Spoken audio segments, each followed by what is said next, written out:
Hello everyone, welcome to our YouTube channel JK latest info. तो यहाँ पर आज हम मैथमेटिक्स का एक नया टॉपिक स्टार्ट करने जा रहे हैं जिसका नाम है मेंसुरेशन। तो यहाँ पर आप सभी को पता है हम जेके एसएसबी की मैथमेटिक्स की प्रिपरेशन करवा रहे थे, हमने सीरीज़ को स्टार्ट किया था और आज हमारा जेके एसएसबी का लास्ट चैप्टर हमने स्टार्ट कर दिया जिसका नाम है मेंसुरेशन। इससे पहले के जितने भी टॉपिक्स हैं वो सभी आपको हमारे चैनल पर प्लेलिस्ट मिलेगी जेके एसएसबी की मैथमेटिक्स वाली। सारे के सारे वीडियोज़ वहाँ पर अवेलेबल हैं, आप जाके आराम से देख सकते हो और प्रैक्टिस कर सकते हो। साथ साथ रीजनिंग की भी प्लेलिस्ट है, इंग्लिश की भी है, करंट अफेयर्स की भी है, जनरल अवेयरनेस की भी है, इंडियन हिस्ट्री, कश्मीर हिस्ट्री, सब जाके वहाँ पे आप सब कुछ देख सकते हो। जो भी देखना चाहते हो आराम से पढ़ो। यहाँ पर हम मेंसुरेशन स्टार्ट करें। आज हमारा पहला लेक्चर है, बिल्कुल हम जीरो लेवल से स्टार्ट करेंगे। बट हाँ, आज के लेक्चर में ऐसे क्वेश्चंस भी होंगे जो आपके एग्ज़ाम में आते हैं। आज के लेक्चर में हम यहाँ पर एक्चुअली आपको बताना चाहूँगा स्क्वायर और रेक्टेंगल डिस्कस करने जा रहे हैं। जिस लेवल के हम क्वेश्चन स्टार्ट करेंगे बिल्कुल जीरो लेवल से स्टार्ट करेंगे, बट ऐसे लेवल के क्वेश्चन भी आएंगे जो आपके स्टेट पीएससी के एग्जाम में पूछे जाते हैं या फिर जेके एसएसबी के एग्जाम में पूछे जाते हैं या फिर कभी कभी सीएचएसएल के एग्जाम में पूछे जाते हैं और एनटीपीसी के एग्जाम में भी पूछे जाते हैं। वैसे क्वेश्चन हम डिस्कस करेंगे, उससे पहले बेसिक सी चीज़ें हम यहाँ पर डिस्कस करना चाहेंगे। हालांकि कई सारे फार्मूलाज यहाँ पर बनते हैं हमारे मेंसुरेशन में, बट हमने फोकस इस चीज़ पे करना है कि फार्मूलाज को थोड़ा सा आपको समझ आए कि फार्मूला बनता कैसे है, थोड़ी सी वो चीज़ें सीखनी है। और हमने यहाँ पर हर एक क्वेश्चन के लिए नया फार्मूला नहीं सीखना है, क्योंकि जब हम पेपर देने जाएंगे ना इतने फार्मूलाज याद नहीं रहेंगे। और अगर जो इसमें ये रहता है कि अगर बेसिक मेथड से नहीं करोगे, जनरल मेथड से क्वेश्चन सॉल्व करना आपको नहीं आएगा, डायरेक्टली फार्मूला की हेल्प से करोगे तो आपको एग्जाम में थोड़ा सा भी फार्मूला भूल गया ना तो काम खराब हो जाएगा। तो इसलिए फार्मूला रटने नहीं, यहाँ पर कंसेप्ट को भी समझना है। जहाँ पर मुझे लगेगा हाँ फार्मूला रटाना ही रटाना है यहाँ पर, या अगर बेसिक मेथड से करोगे काफ़ी टाइम कंज्यूमिंग रहेगा, वहाँ पर फार्मूला भी बताऊँगा।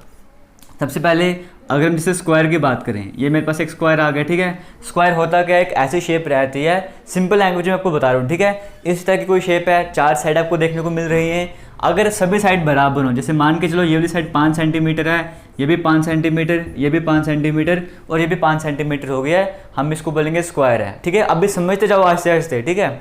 और यहाँ पर क्या आता है, ये जो एंगल है ना, ये जो आपको एंगल देखने को मिल रहा है, ये इसके बीच का एंगल, ये एंगल सभी 90 डिग्री के रहते हैं। इतना क्लियर हो गया।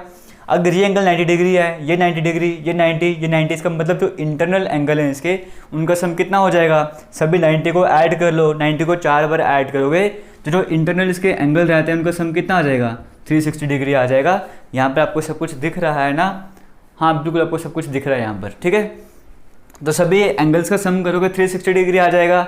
इतना क्लियर हो गया। मेरे पास एक स्क्वायर है, मैंने 5 मानने के बजाय मैंने बोल दिया ये जो सारी साइड्स हैं, ये जो रेक्टेंगल के सभी साइड्स हैं वो a सेंटीमीटर हैं। मैंने क्या मान लिया कि जितनी भी साइड हैं वो सभी के सभी a सेंटीमीटर हैं। a कुछ भी हो सकता है। अगर ये साइड 6 सेंटीमीटर है, सभी के सभी 6 सेंटीमीटर हो जाएंगी। अगर ये 12 सेंटीमीटर है, सभी के सभी 12 सेंटीमीटर हो जाएंगी। इतना हमें कन्फर्म हो गया।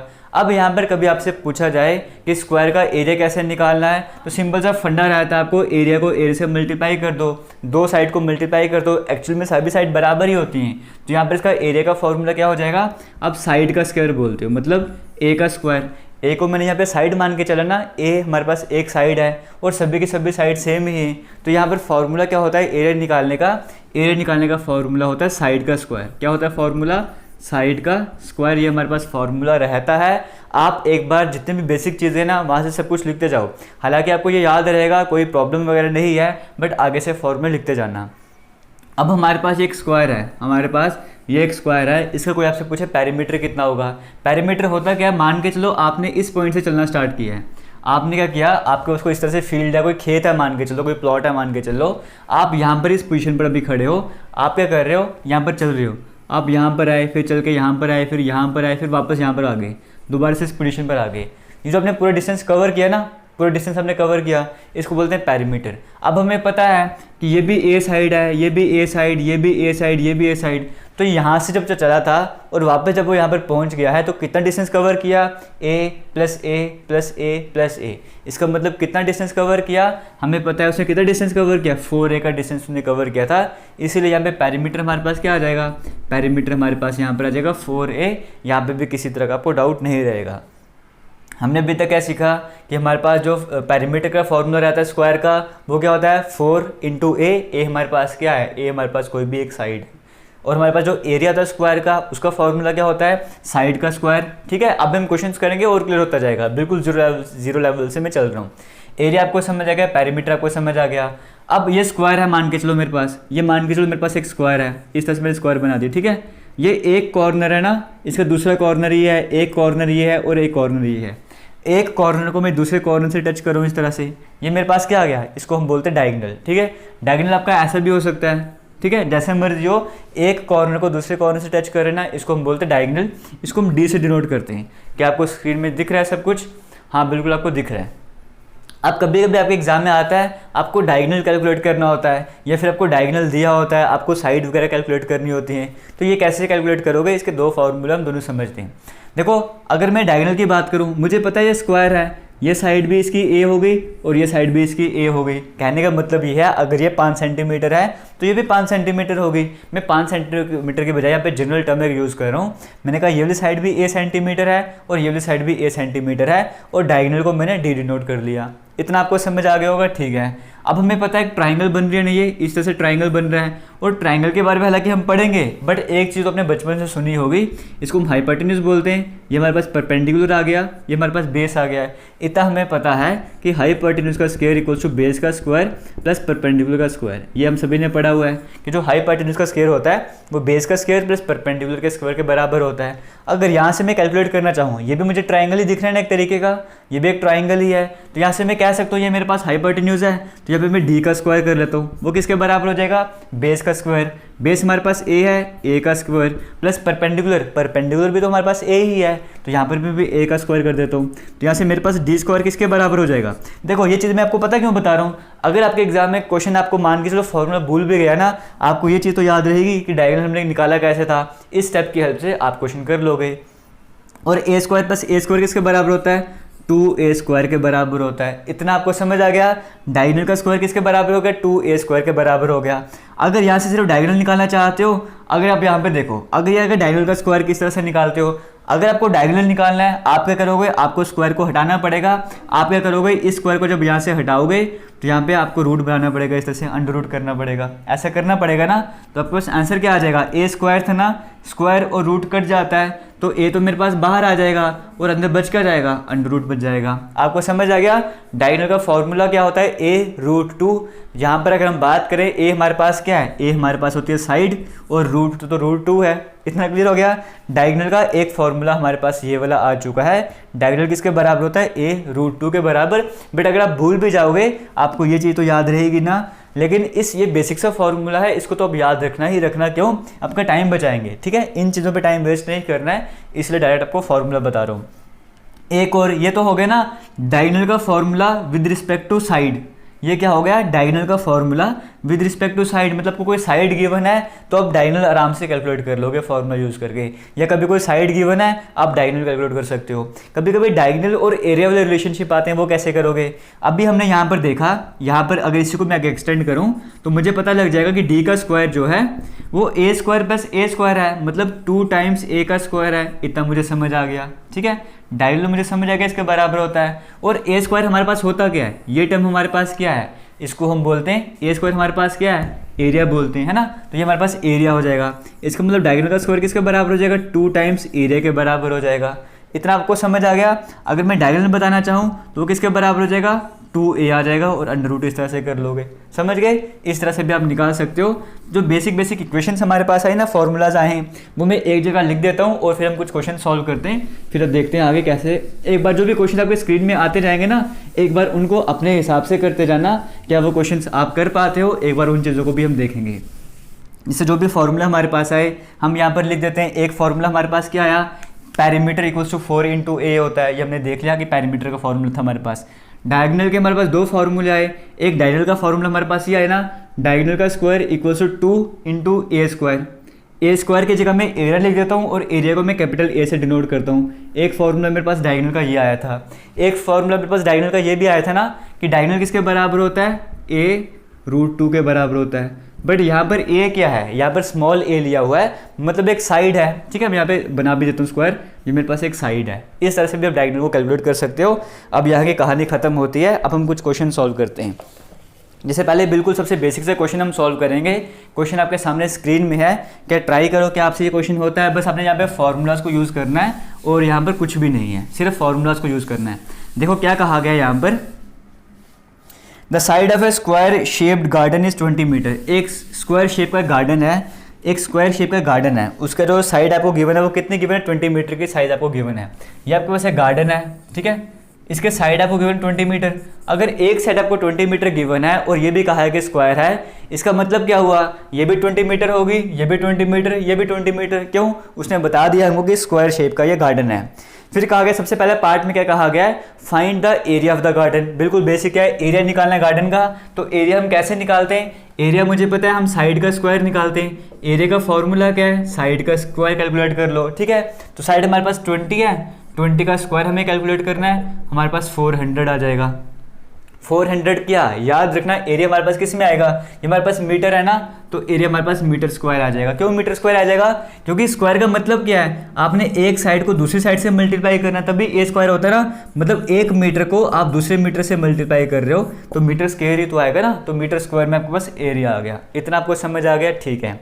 आगे चलते हैं, फिर नेक्स्ट क्वेश्चन में क्या कहा गया इसी के सेकंड पार्ट में, पेरीमीटर ऑफ द गार्डन, मतलब गार्डन की बाउंड्री निकालो। कहने का मतलब ये है कि इस गार्डन के जो पेरीमीटर है वो आपको बताना है। अब पेरीमीटर का फॉर्मूला आपको पता है, पेरीमीटर किसके बराबर होता है, 4 इंटू साइड के बराबर होता है, इतना हमें पता है, ठीक है। अगर कभी ए बी में कंफ्यूजन रहता है ना, पूरा पूरा साइड लिख लिया करो या फिर ऐसे डिनोट कर लिया करो, 4 इंटू ए।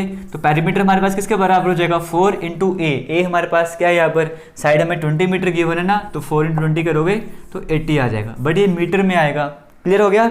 मीटर में क्यों आएगा, क्योंकि एक ही साइड है ना, यहाँ पर 2 साइड थी तो मीटर को मीटर से मल्टीप्लाई करते हैं, मीटर स्क्वायर आंसर आ रहा था। यहाँ पर एक ही साइड है तो आंसर भी आपका मीटर में ही आएगा, 80 मीटर आपके पास पेरीमीटर आ गया। बिल्कुल बेसिक सा क्वेश्चन है। यहाँ पर मैंने कहा था ना 0 लेवल से स्टार्ट करूंगा, तो 0 लेवल से इसलिए स्टार्ट किया हुआ है। कुछ कोई बच्चों ने क्वेश्चन लग रहे होंगे, बट मेरा काम था स्टार्टिंग से करवाना, मैं करवा रहा हूँ। आगे कहा गया है maximum possible distance between any 2 corners of the garden. मतलब कोई भी 2 कॉर्नर ले लो गार्डन के, कोई भी 2 कॉर्नर ले लो गार्डन के, उनके बीच का डिस्टेंस आपको कैलकुलेट करना है। मतलब जैसे ये 2 कॉर्नर ले लेता हूँ तो हमें ये डिस्टेंस कैलकुलेट करना है। कहने का मतलब क्या है, हमें डायगोनल निकालना है। यहाँ पर डायगोनल कैसे निकाल सकते हो, आपके पास 2 फार्मूला हैं, आप ये भी यूज़ कर सकते हो एरिया वाला, आप ये भी यूज़ कर सकते हो। अगर मैं साइड वाला फार्मूला यूज़ करूंगा तो डायगोनल मेरा किसके बराबर हो जाएगा, a√2। ए मुझे पता 20 गिवन है और √2 में यहाँ पर लिख दूंगा, सिंपली मेरे पास आंसर आ गया 20√2। यहाँ पे हालांकि ऑप्शन तो है नहीं, आपका ये आंसर हो जाएगा। आप उसकी हेल्प से भी कर सकते थे, उसकी हेल्प से आप कैसे करते, आप d² करते 2 इंटू ए के बराबर। ए आपके पास क्या है, यहाँ पर एरिया आपके पास क्या है, वो कैपिटल ए क्या है, वो कैपिटल एरिया है, ठीक है। तो एरिया आपके पास कितना है, 400 आपके पास आ जाएगा। इसको जब सॉल्व करोगे तो स्क्वायर यहाँ पर चला जाएगा, ये अंडर बन जाएगा। तो डी की बात करें √2 तो अंदर आ जाएगा, 400 का स्क्वायर रूट क्या होता है, हमें पता 20 होता है, ठीक है।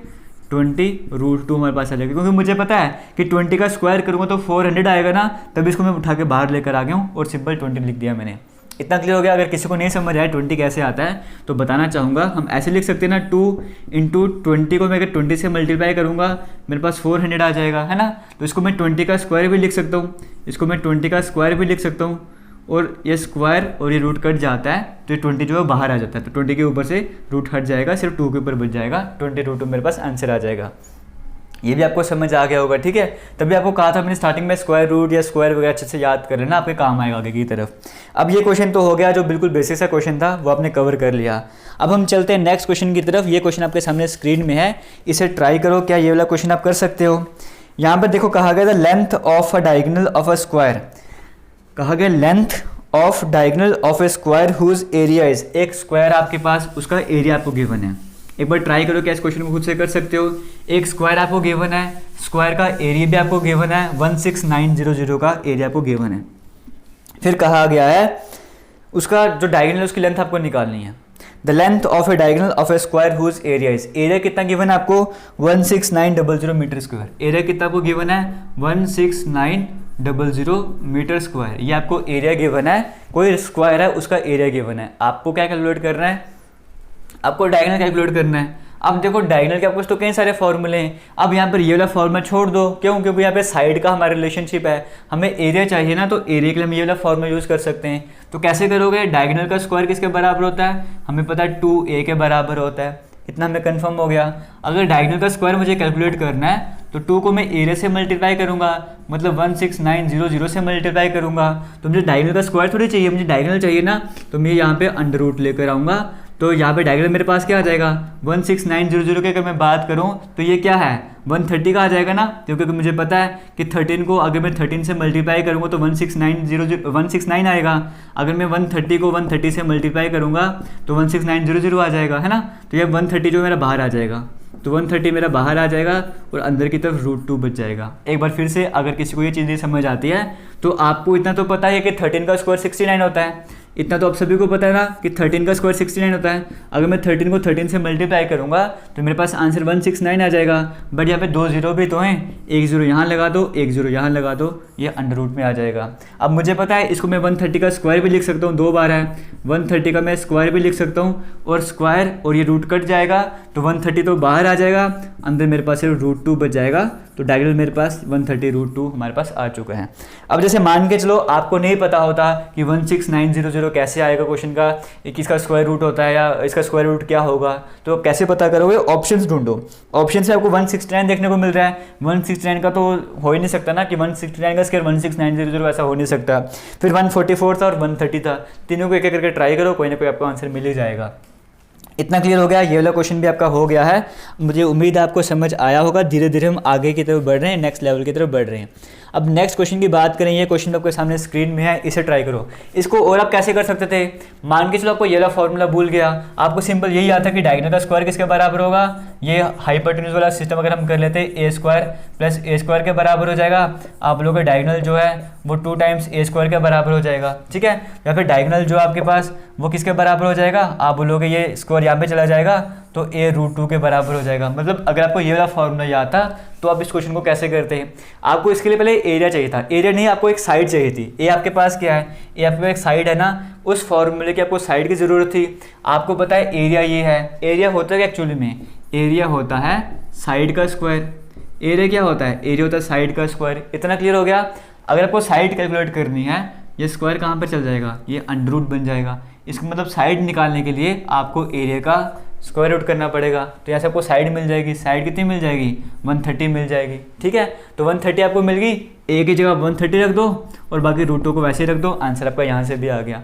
जैसे मर्जी करो, जो मर्जी फॉर्मूला यूज़ करो, बस करो, ठीक है। और एक बार आपको नहीं समझ आ रहा ना, अगर किसी को अभी भी डिफिकल्ट वगैरह लग रहा है, एक बार फार्मूलाज को कहीं पर लिखो और फार्मूलाज लिखने के बाद जो भी क्वेश्चन आपके सामने आता है उसमें जो भी वैल्यूज़ गिवन होती हैं फार्मूलाज में सब्स्टिट्यूट करते जाओ, क्वेश्चन होते जाएंगे। अब हम एक क्वेश्चन की और बात कर लेते हैं। यहाँ पर कहा गया the fencing required to fence 2 sides of square field of area 4.84 metre is. हमें क्या करना है, हमारे पास एक स्क्वायर टाइप का एक फील्ड है, ठीक है, एक स्क्वायर टाइप का हमारे पास फील्ड है, हमें उसकी फेंसिंग करनी है। हमें उसकी फेंसिंग करनी है, लेकिन फेंसिंग चारों तरफ नहीं करनी है, हमें जो फेंसिंग है उसकी सिर्फ 2 साइड में करनी है। तो हमें बताना है कितनी फेंसिंग हमें चाहिए। मान के चलो कहीं पर जैसे मान के चलो ये हमारे पास स्क्वायर था, ठीक है, ये हमारे पास स्क्वायर है, मुझे इसके सिर्फ 2 साइड में फेंसिंग करनी है। मान के चलो मुझे 2 साइड में तारें लगवानी है, यहाँ पे भी तार लगवानी है, यहाँ पे भी तार लगवानी है कि वहाँ पे कोई एंट्री ना कर पाए, ठीक है। 2 साइड में तार लगवाने के लिए मुझे कितनी तार चाहिए? अगर मैं 2 साइड में तारे लगवाना चाहता हूँ तो मुझे कितनी तार चाहिए वो बता दो मेरे को, वही हमें चीज़ यहाँ पे पता करनी है। कैसे करेंगे इस क्वेश्चन को? देखो यहाँ पर वो गिवन क्या है, सबसे पहले चीज़ होती है ना, आपको फॉर्मूला पता होना चाहिए और आपको पता होना चाहिए क्वेश्चन में पूछा क्या गया है। आपको कहा गया fencing required to fence 2 sides of square field of area. Area को गिवन है, जो स्क्वायर आपके पास था ना, जो स्क्वायर आपके पास गिवन था, इसका एरिया को कितना गिवन है, 4.84 मीटर स्क्वायर आपको यहाँ पर एरिया गिवन है। इतना हमें कन्फर्म हो गया, 4.84 मीटर स्क्वायर हमें एरिया गिवन, हमें समझ आ गया। अगर मुझे एरिया गिवन है, अगर मुझे एरिया गिवन है तो क्या मैं साइड नहीं निकाल सकता? साइड तो मैं आराम से निकाल सकता हूँ। मुझे पता है एरिया जो है वो साइड के स्क्वायर के बराबर होता है। अगर मैं साइड निकालना चाहूँगा तो एरिया का मैं अंडर रूट कर दूंगा, और एरिया मुझे गिवन था 4.84। मैं फिलहाल पॉइंट को साइड रखता हूँ और 484 यहाँ पर कर लेता हूँ, साइड इसके बराबर हो जाएगा। और 484 मुझे पता है, हमें पता है। अगर आपको नहीं भी पता तो मान के चलो आपको पता है 400 किसका स्क्वायर होता है, आपको पता है 20 को 20 से मल्टीप्लाई कर लूँगा, या फिर 20 का स्क्वायर में अगर करूँगा तो वो 400 आएगा। तो यहाँ पर मैं थोड़ा आगे की तरफ बढ़ता हूँ। अगर मैं 22 को 22 से मल्टीप्लाई करूँगा तो ये 4 और ये मेरे पास 8 आ जाएगा, 484 आंसर आ जाएगा। इसका मतलब ये 22 का स्क्वायर है ना, तो आपके पास साइड कितनी आ गई, 22 मीटर आपके पास साइड आ गई है। यानी कि 22 मीटर साइड है। इसका मतलब क्या है, ये भी 22 मीटर हो गई, ये भी 22 मीटर हो गई, ये भी 22 और ये भी 22, क्योंकि स्क्वायर है ना, सभी साइड्स बराबर होती हैं। आपको सिर्फ 2 साइड फेंसिंग करनी है, 2 साइड फेंसिंग करनी है। एक साइड 22 मीटर की है। अब 22 मीटर आपका आंसर नहीं है, 2.2 मीटर हो जाएगा। क्यों? यहाँ पे पॉइंट भी तो था, 4.84 मीटर था ना, तो पॉइंट भी आपको लगाना पड़ेगा। मैंने पॉइंट यहाँ पर लगा दिया, 2.2 मीटर मेरे पास आंसर आ गया। एक साइड 2.2 मीटर की है, एक साइड जो 2.2 मीटर की है, आपको दो साइड तार लगानी ना, एक साइड नहीं लगानी, ये एक साइड है, आपको दो साइड तार लगानी है। 2 को 2.2 से मल्टीप्लाई कर लो, आंसर क्या आ जाएगा? 4.4 आ जाएगा। 4.4 मीटर के आपको तार चाहिए, तो 4.4 मीटर आपको ऑप्शन नंबर 3 में देखने को मिल रहा है, वो आपका करेक्ट हो जाएगा। एक क्वेश्चन और कर लेते हैं आज के दिन हम स्क्वायर का, उसके बाद हम बाकी के चलते हैं रेक्टेंगल की तरफ, थोड़ा उसका भी कंसेप्ट समझ लेते हैं। आज फर्स्ट क्लास है, बेसिक से लेके जीरो लेवल से लेके मॉडरेट लेवल तक हम क्वेश्चन यहाँ पे डिस्कस कर रहे हैं। मुझे उम्मीद आपको समझ आएगी और समझ आने भी चाहिए। अगर नहीं समझ आएगा ना तो वीडियो को दोबारा से देखना और समझने की कोशिश करना, क्योंकि ये बेस है, ये आपका कवर होना चाहिए। आपके एग्जाम में इसी तरह के क्वेश्चन आएंगे, थोड़ा सा लेवल हाई हो जाएगा, वो क्वेश्चन भी हम करवा लेंगे। जैसे ये क्वेश्चन देखो आपके सामने स्क्रीन में आएगा, एक दो क्वेश्चन अभी हम करेंगे। यहाँ पर कहा गया है, मैं सिंपली आपको बता रहा हूँ, क्वेश्चन आपके स्क्रीन में नहीं आएगा ये वाला, आपको मैं बता रहा हूँ। कहा गया है ratio of area of to squares. दो हमारे पास स्क्वायर हैं, दो हमारे पास स्क्वायर हैं, उनकी जो रेशियो गिवन है वो क्या गिवन है? दो स्क्वायर हमारे पास हैं, उनके एरिया की रेशियो को गिवन है। एरिया की रेशियो को गिवन है 16:1, ठीक है, A1 A2 मान के चलो। दो आपके पास स्क्वायर हैं, उनके जो एरिया है उसकी रेशियो गिवन है 16:1। और फिर कहा गया है उनके पेरीमीटर की रेशियो क्या होगी? उनके पेरीमीटर की रेशियो क्या होगी? फिर से क्वेश्चन रिपीट करूंगा। कहा गया है आपके पास दो स्क्वायर हैं, उनके एरिया की रेशियो गिवन है। दो स्क्वायर हैं, उनके एरिया की रेशियो गिवन है, तो बताओ उनके पेरीमीटर की रेशियो क्या होगी? अब ये आप कैसे कैलकुलेट करोगे? देखो आपको पता है ना, एरिया की रेशियो गिवन है, A1/A2 आपको गिवन है, 16:1 आपको गिवन है, ये आपको गिवन है 16:1 ऐसे गिवन है, ठीक है। अब मुझे पता है एरिया का फॉर्मूला क्या होता है, मुझे पता है एरिया का फॉर्मूला होता है A², इसका फॉर्मूला क्या होगा? A², ऐसे बोल सकता हूँ। A1 वाले जो सर्कल है उसका फॉर्मूला हो जाएगा A1², या मैं सिंपली A² बोल देता हूँ। A² मेरे पास फॉर्मूला होता है स्क्वायर का। ये क्या है? स्क्वायर का एरिया की रेशो, और ये भी तो स्क्वायर का एरिया ही है ना, मैंने सिंपल फॉर्मूला यहाँ पर लिख दिया है। और ये मुझे क्या रेशो गिवन है? 16:1 के बराबर गिवन है। एक बार फिर से रिपीट करूंगा, आपको एरिया की रेशो कितनी गिवन थी? 16:1। मुझे पता है एरिया का फॉर्मूला ये होता है, तो मैंने इनके सामने ये लिख दिया, कोई डाउट तो है नहीं। इसका मतलब ये जो A² है, अगर मैं इसका एरिया निकालना चाहूँगा, इसको अगर मैं इक्वेट करूँ, तो मुझे पता है A² जो है 16 के बराबर है, इसको मैं A1 A2 मान लेता हूँ। A1 का स्क्वायर जो मेरे पास 16 के बराबर है, अगर मुझे A1 की वैल्यू चाहिए तो ये स्क्वायर यहाँ पे नहीं चला जाएगा, तो A1 मेरे पास कितना आ जाएगा? A1 मेरे पास आ जाएगा 4। A1 मेरे पास 4 आ गया। A2 की बात करो तो A2² मेरे पास 1 के बराबर है, ये स्क्वायर यहाँ पे चला जाएगा, तो A2 मेरे पास क्या आ जाएगा? A2 भी मेरे पास 1 आ जाएगा। इतना आपको समझ आ गया? A1 मेरे पास 4 आ गया, A2 मेरे पास 1 आ गया, यहाँ पे किसी तरह का आपको डाउट वगैरह नहीं है, ठीक है। A1 4 आ गया, A2 मेरे पास 1 आ गया। हमें क्या कहा गया है? हमें कहा गया है रेशो ऑफ देयर पेरीमीटर, उनके पेरीमीटर की रेशो निकालनी है। पेरीमीटर की रेशो निकालनी है। अगर मैं इसका पेरीमीटर निकालना चाहूँगा, मुझे पता है पेरीमीटर किसके बराबर होता है? 4 × A। यहाँ पे पेरीमीटर क्या हो जाएगा? 4 × A, यानी कि यहाँ पे पेरीमीटर मेरे पास कितना हो जाएगा? 16 हो जाएगा। यहाँ पे पेरीमीटर निकालना चाहूँगा 4 × A, मतलब 4 × 1। यहाँ पे पेरीमीटर मेरे पास क्या हो जाएगा? 4 आ जाएगा। तो दोनों पेरीमीटर की रेशो क्या हो गई? 16/4, यानी कि 4/1, यानी कि 4:1 की मेरे पास रेशो आ गई है। अगर समझ, हमें क्या गिवन था? हमें एरिया की रेशो गिवन थी 16:1। मैंने एरिया के जब उनके फॉर्मूले लिख दिए और फॉर्मूले की हेल्प से इनको इक्वेट किया। जब इक्वेट किया, मुझे यहाँ की भी साइड मिल गई, यहाँ की भी साइड मिल गई। और मैं ये सब क्यों कर रहा था? क्योंकि मुझे पता है पेरीमीटर मुझे चाहिए ना, पेरीमीटर के लिए मुझे साइड की ज़रूरत पड़ेगी, तो मुझे सबसे पहले साइड को फाइंड आउट करना है, और साइड को मैं ऐसे फाइंड आउट कर सकता था। और यहाँ से ये वाला क्वेश्चन आपका कवर हो गया है। किसी भी तरह का डाउट रहेगा ना, कमेंट सेक्शन में ज़रूर पूछना, क्योंकि आज हमारा फर्स्ट डे है। आज के दिन किसी तरह के डाउट नहीं रहने चाहिए। अगर आज के दिन डाउट रहेंगे ना, थोड़ा डिफिकल्ट बन जाएगा। बट अगर आप रिस्पॉन्ड कर दोगे ना आज के दिन में कि मुझे नहीं समझ आया है, तो मैंने आगे के लेक्चर्स में इसको कवर कर लूँगा।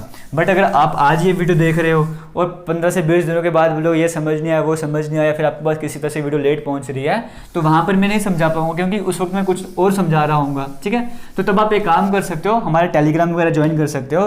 टेलीग्राम हमारा जेके लेटेस्ट इन्फो के नाम से है, वहाँ पर जाकर डिस्कशन कर सकते हो। इंस्टाग्राम वगैरह आप ज्वाइन कर सकते हो, इंस्टाग्राम भी जेके लेटेस्ट इन्फो के नाम से है, वहाँ पे जाके ज्वाइन कर सकते हो।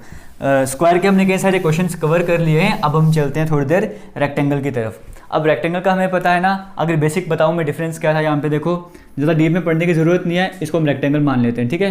हालांकि टेढ़ा मेढ़ा बना है, बट है रेक्टेंगल है, जो भी है। यहाँ पर अगर मान के चलो मैं इसको लेंथ मान लेता हूँ, ये मेरे पास लेंथ आ गई इसकी, ये मेरे पास इसकी विड्थ आ गई, ठीक है, इसको मैं विड्थ मान लेता हूँ। तो इसका अगर मैं एरिया कैलकुलेट करना चाहूँगा, तो रेक्टेंगल का एरिया मेरे पास क्या हो जाएगा? लेंथ को विड्थ से मल्टीप्लाई कर दो, लेंथ को विड्थ से मल्टीप्लाई कर दो, ये मेरे पास एरिया आ गया रेक्टेंगल का। अगर मैं इसका पेरीमीटर कैलकुलेट करना चाहूँगा तो पेरीमीटर कैसे कैलकुलेट करूँगा, मैंने कहा था ना, अब देखो यहाँ पे ये लेंथ है ना और ये लेंथ, इसमें अपोजिट साइड बराबर रहती हैं। अगर ये L है, मान लीजिए 5 सेंटीमीटर है, तो ये भी मेरे पास 5 सेंटीमीटर हो जाएगा, ठीक है। अगर ये L है तो ये भी L सेंटीमीटर होगा, अगर ये B है तो ये भी 20 सेंटीमीटर होगा। इतना क्लियर हो गया। रेक्टेंगल में हमारे पास ये चीज़ रहती है, समझ गए ना। अगर ये 6 सेंटीमीटर है तो ये भी 6 सेंटीमीटर रहेगा, दोनों बराबर रहते हैं। इतना क्लियर हो गया। बाकी यहाँ पे भी इंटरनल एंगल की बात करें ना तो उनका सम भी यहाँ पे 360 डिग्री रहेगा। अब जैसे वहाँ पे हमने एरिया कैलकुलेट किया था, एरिया यहाँ पे भी कैलकुलेट कर लिया। पेरीमीटर कैसे, यहाँ से चलना स्टार्ट करेंगे, वापस यहाँ पर पहुँचेंगे तो कैसे हमारे पास आएगा, यहाँ से ये कि यहाँ तक जाएंगे तो हमारे पास पेरीमीटर क्या हो जाएगा, पेरीमीटर हमारे पास L हो जाएगा। फिर ये भी तो आना है, ये B हमें प्लस करना पड़ेगा, यहाँ पर ऐसे भी आना है, हमें L प्लस करना पड़ेगा, ऐसे भी जाना पड़ेगा, हमें B ऐड करना पड़ेगा। मतलब पेरीमीटर हमारे पास क्या हो जाएगा, L प्लस L 2L हमारे पास हो जाएगा, विड्थ प्लस विड्थ हमारे पास 2B हो जाएगा। अगर मैं 2 कॉमन ले लूँगा, अगर 2 कॉमन ले लूँगा तो पेरीमीटर मेरे पास क्या आ जाएगा, 2 टाइम्स L प्लस B। ये फार्मूला आपको याद रखना पड़ेगा और आप में से मैक्सिमम स्टूडेंट्स को इस फार्मूले के बारे में पता भी होगा। पेरीमीटर किसके बराबर होता है, 2 टाइम्स लेंथ प्लस विड्थ के बराबर होते हैं। यहाँ पे भी किसी तरह का आपको डाउट नहीं रहेगा। आगे हम अब यहाँ पर बात कर लेते हैं इसके डायगोनल की। यहाँ पर भी डायगोनल से क्वेश्चन आते हैं। ये एक कॉर्नर को दूसरे कॉर्नर से ज्वाइन कर लिया, ये मेरे पास डायगोनल आ गया। फिर से वही फॉर्मूला हम यहाँ पे यूज़ करते हैं, वो वाला रेक्टेंगल वाला हाइपोटेन्यूज का स्क्वायर वाला पाइथागोरस थ्योरम हम यहाँ पे यूज़ करते हैं। तो डायगोनल हम कैलकुलेट करते हैं। कैसे यहाँ पे डायगोनल को कैलकुलेट करेंगे, हाइपोटेन्यूज का स्क्वायर इक्वल्स टू बेस का स्क्वायर प्लस परपेंडिकुलर का स्क्वायर। इसका मतलब हाइपोटेन्यूज हमारे पास अगर D है, D स्क्वायर किसके बराबर हो जाएगा, हाइपोटेन्यूज का स्क्वायर इक्वल्स टू बेस का स्क्वायर प्लस परपेंडिकुलर का स्क्वायर। इतना क्लियर हो गया, बेस का स्क्वायर परपेंडिकुलर का स्क्वायर। अगर मुझे यहाँ से स्क्वायर हटाना है तो स्क्वायर में हटा देता हूँ, बस यहाँ पे मुझे रूट लगाना पड़ेगा। ये मेरे पास डायगोनल का फॉर्मूला भी आ चुका है। अब हम कुछ क्वेश्चंस डिस्कस कर लेते हैं, 1 बाय 1 क्वेश्चन आपके सामने स्क्रीन में आते जाएंगे। जैसे एक क्वेश्चन देखो, ये आपके सामने स्क्रीन में है। क्वेश्चन कहाँ पर गायब हो गया, हाँ यहीं पर है। ये क्वेश्चन आपके सामने स्क्रीन में है, ये भी बिल्कुल बेसिक क्वेश्चन है, इसे ट्राई करो। कहा गया है the length and breadth of a rectangular room are 15 metre and 8 metre respectively.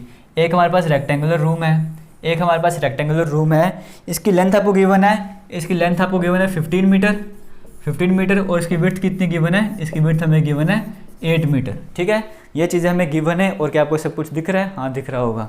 Length और विड्थ आपको गिवन है 18 मीटर और यहाँ पर आपको विड्थ गिवन थी कितनी, विड्थ आपको गिवन है 8 मीटर और लेंथ गिवन है 15 मीटर। आपको क्या निकालना है, सबसे पहले यहाँ पर पेरीमीटर निकालना है। अब पेरीमीटर का फॉर्मूला क्या है, पहली चीज़ आपसे पूछेगा find the area of the floor of the room, आपको ये निकालना है। फिर आपको निकालना है फाइंड द, अच्छा पहले निकालना है find the perimeter of room.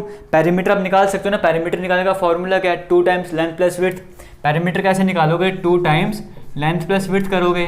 ठीक है, तो अभी पेरीमीटर की बात करें वो किसके बराबर हो जाएगा, 2 टाइम्स लेंथ आपको पता है 15 मीटर है, लेंथ आपको पता है 15 मीटर है, विड्थ हमें पता है 8 मीटर है। यहाँ पे क्या हो जाएगा, 2 टाइम्स 15 प्लस 8 हमारे पास कितना हो जाएगा 23, हमारे पास क्या हो जाएगा 46। आपके पास मीटर है ना, मीटर में आ जाएगा 46 मीटर आपके पास यहाँ पे आंसर आ जाएगा।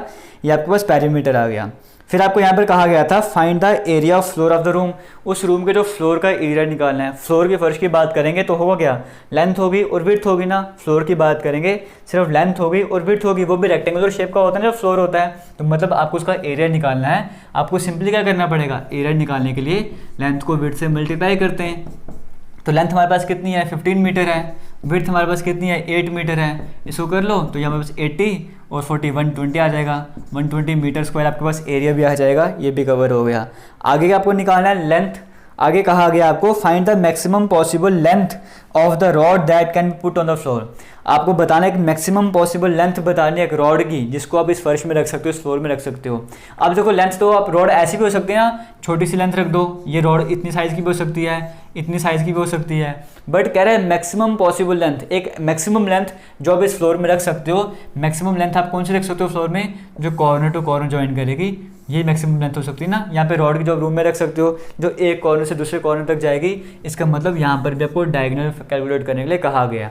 और डायगोनल का फॉर्मूला में पता है under root of L square plus B square. तो डायगोनल कैसे कैलकुलेट करेंगे, under root of L square मतलब 15 का square plus B square. B हमारे पास क्या है, B हमारे पास है 8, यानी कि 8 का स्क्वायर। इसे कैलकुलेट करोगे 15 का स्क्वायर कितना हो जाएगा 225, 8 का स्क्वायर 64, अंडर रूट कर दो, ये हमारे पास डायगोनल आ जाएगा। डायगोनल यहाँ से कितना आ जाएगा आपके पास, 225 + 64 कितना हो जाएगा, 289 हो जाएगा, अंडर रूट 289 कर लो और आपके पास 17 आ जाएगा। तो डायगोनल आपके पास कितना आ गया, 17 मीटर आपके पास आंसर आ जाएगा। और ऑप्शन तो यहाँ पर है नहीं, बट यहाँ पे ये वाला क्वेश्चन खत्म हो जाता है। ये बिल्कुल बेसिक सा क्वेश्चन था, फार्मूलाज की हेल्प से आपने करना था। अब हम चलते हैं आगे, नेक्स्ट क्वेश्चन की यहाँ पे बात कर लेते हैं।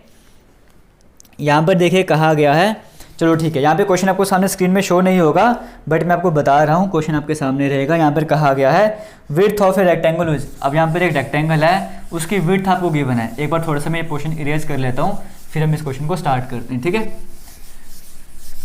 यहाँ पर कहा गया है एक आपके पास क्या है, विड्थ ऑफ ए रेक्टेंगल, एक रेक्टेंगल है आपके पास, एक आपके पास रेक्टेंगल है इस तरह से, उसकी जो विड्थ आपको गिवन है वो गिवन है 12 सेंटीमीटर, ठीक है। आपको ये 12 दिख रहा है आपको व्हाइट बोर्ड में, हाँ दिख रहा है। जो एक विड्थ आपको रेक्टेंगल की है, उसकी विड्थ जो गिवन है वो 12 सेंटीमीटर है, और उसका पैरीमीटर भी गिवन है कितना, 36 मीटर आपको इसका पैरीमीटर भी गिवन है। ये कंडीशंस आपको गिवन है, आपको बताना है इस रेक्टेंगल का एरिया कितना हो जाएगा। आपको क्या बताना है, इस रेक्टेंगल का एरिया कितना हो जाएगा। अब आपको पैरीमीटर गिवन है, आपको पता है पैरीमीटर का फॉर्मूला किसके बराबर होता है, पैरीमीटर होता है किसके बराबर है, 2 टाइम्स लेंथ प्लस विड्थ के बराबर होता है, ठीक है। पैरीमीटर यहाँ पे आपको गिवन है 36, पैरीमीटर आपको गिवन है 36, 2 टाइम्स लेंथ आपको कैलकुलेट कर लो। फिलहाल विड्थ की हम बात करते हैं, विड्थ आपको गिवन है 12 सेंटीमीटर, ठीक है। मैं ये सब कर क्यों रहा हूँ, क्योंकि मुझे एरिया निकालना है ना, तो एरिया निकालने के लिए विड्थ तो मेरे पास है, मुझे लेंथ की ज़रूरत है, और मुझे पता है पैरीमीटर के फॉर्मूले से मुझे लेंथ मिल जाएगी, क्योंकि बाकी सारी चीज़ें मुझे पता है। तो बस यहाँ से आपको लेंथ कैलकुलेट करनी है। ये 2 को अगर हम बात करें यहाँ से नीचे डिवाइड में आ जाएगा, तो यहाँ पर हमारे पास 18 बच जाएगा, ठीक है। ये हमारे पास 18 बच जाएगा। तो अगर 12 की बात करें, 12 इस, अच्छा ऐसे कर लेते हैं, तो 18 - 12 = L, तो ऐसे L मेरे पास क्या आ जाएगा, L मेरे पास आ जाएगा 6 मीटर। मीटर में है ना सब कुछ, सेंटीमीटर में है, ये क्या चीज़ है, अच्छा दोनों चीज़ें सेंटीमीटर में थी, ठीक है। यहाँ पे हमारे पास L जो है वो 6 सेंटीमीटर आ जाएगा, क्लियर हो गया। अब हमारे पास लेंथ भी है 6 सेंटीमीटर, विड्थ भी हमारे पास है 12 सेंटीमीटर।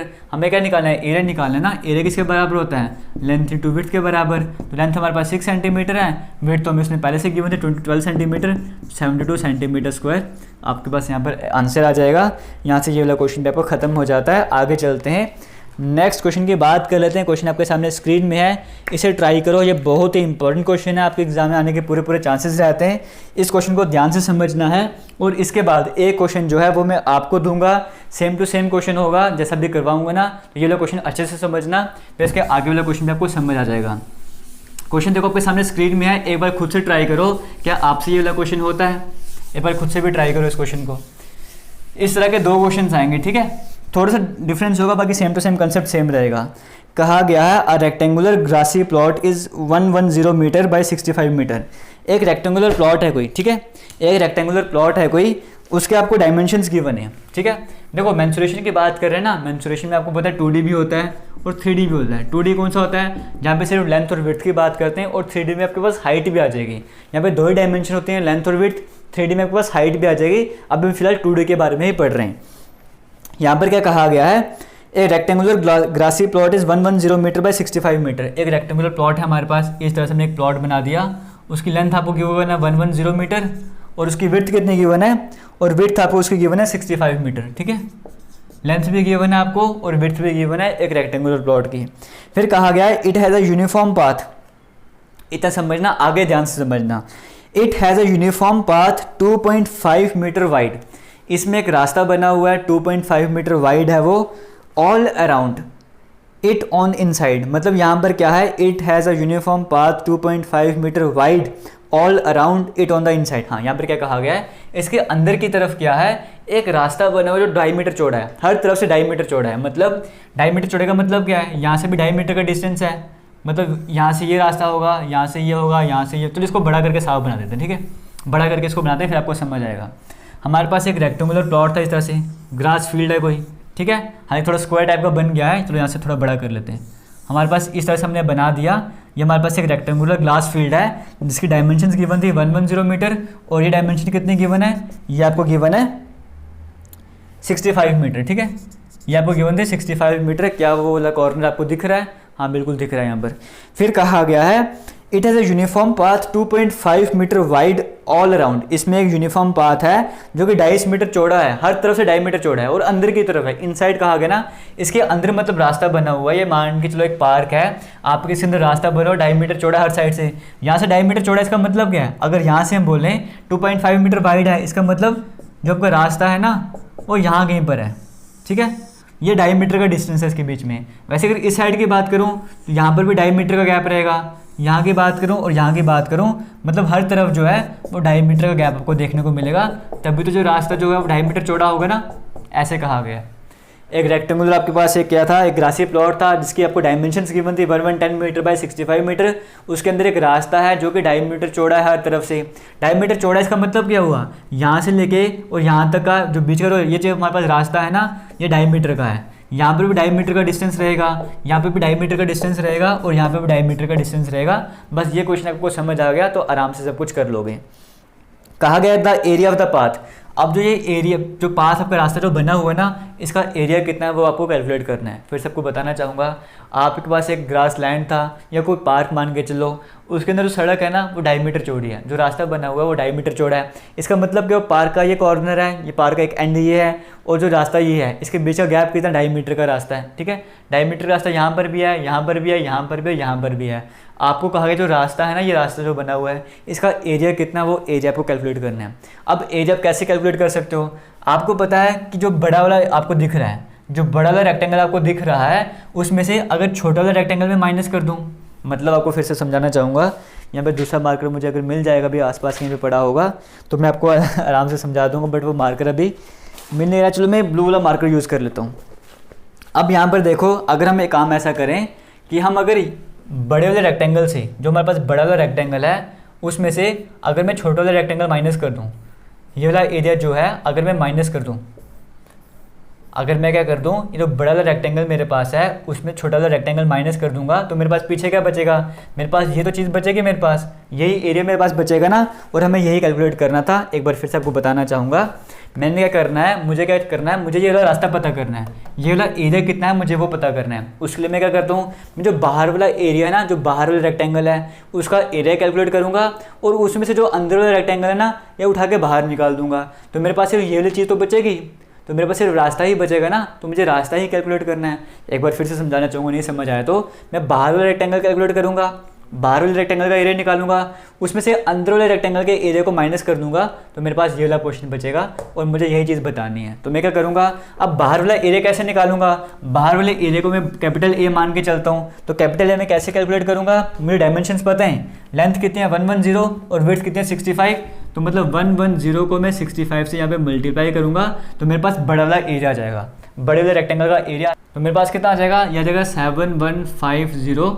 किस में है हमारे पास? ये मीटर में, सेंटीमीटर में है, सब कुछ मीटर में है ना, तो आपके पास 7150 मीटर स्क्वायर आ जाएगा। ये हमारे पास क्या आ जाएगा? जो बड़ा वाला आपके पास रेक्टेंगल था ना, उसका एरिया आपके पास आ जाएगा। अब हम छोटे वाले रेक्टेंगल के एरिया को निकालते हैं। छोटे वाले रेक्टेंगल का एरिया में ए से मान लेता हूँ। कैसे निकालूंगा? लेंथ इंटू विड्थ, मुझे फॉर्मूला पता है, बट लेंथ कितनी है? लेंथ हमारे पास ये है ना, लेंथ हमारे पास ये है, और ये लेंथ है कितनी? मुझे पता है जो रास्ता था वो 2.5 मीटर चौड़ा है। मुझे पता था जो रास्ता मेरे पास है वो 2.5 मीटर चौड़ा था, यानी कि अगर ये वाला पोर्शन मुझे काटना पड़ेगा, इस बड़ी वाली लेंथ से मुझे ये वाला रास्ता भी काटना पड़ेगा और ये वाला रास्ता भी काटना पड़ेगा। मतलब इस साइड का 2.5 भी काटना पड़ेगा और इस साइड का 2.5 भी काटना पड़ेगा। ये लाइन इतनी बड़ी है ना, 110 मीटर की है, तो मुझे ये वाला पोर्शन भी कट करना है 2.5 मीटर वाला और ये वाला पोर्शन भी कट करना 2.5 मीटर वाला। यानी कि मुझे क्या करना पड़ेगा, इस टोटल लेंथ में से मुझे 5 माइनस करना पड़ेगा। टोटल लेंथ 110 है तो 5 करूँगा तो मेरे पास लेंथ कितनी आ जाएगी? 105 आ जाएगी। एक बार फिर से रिपीट करना चाहूँगा, मेरे पास टोटल लेंथ 110 थी, बट मुझे इस टाइम सिर्फ ये वाली लेंथ चाहिए क्योंकि मुझे अंदर वाले रेक्टेंगल का एरिया कैलकुलेट करना है। तो ये वाली लेंथ कितनी हो जाएगी? ये वाला साइड का एरिया भी काटना पड़ेगा और ये वाला भी काटना पड़ेगा, यानी कि 2.5 सेंटीमीटर यहाँ से काट दिया, 2.5 सेंटीमीटर यहाँ से काट दिया, तो 5 सेंटीमीटर टोटल काटना पड़ेगा। तो 110 में से 5 सेंटीमीटर काटा तो 105 मेरे पास आंसर आ जाएगा। यहाँ पर सेंटीमीटर में नहीं, एक्चुअली में सब कुछ मीटर में है, तो 105 मीटर मेरे पास आंसर आ जाएगा। वैसे विड्थ की बात करूँ, विड्थ मेरे पास ये है ना, ये टोटल विड्थ की बात करूँ, ये मेरे पास कितनी है? ये मेरे पास 65 मीटर है। फिर से मुझे सिर्फ इतना पोर्शन चाहिए, मुझे सिर्फ इतना ही पोर्शन चाहिए, तो ये वाला पोर्शन तो काटना पड़ेगा, यानी कि 2.5 मीटर यहाँ वाला भी काटना पड़ेगा और 2.5 मीटर ये वाला पोर्शन भी काटना पड़ेगा। इसका मतलब यहाँ से भी मुझे 5 मीटर काटना पड़ेगा। तो था कितना 65 में से 5 काट दूंगा तो 60 मेरे पास बच जाएगा।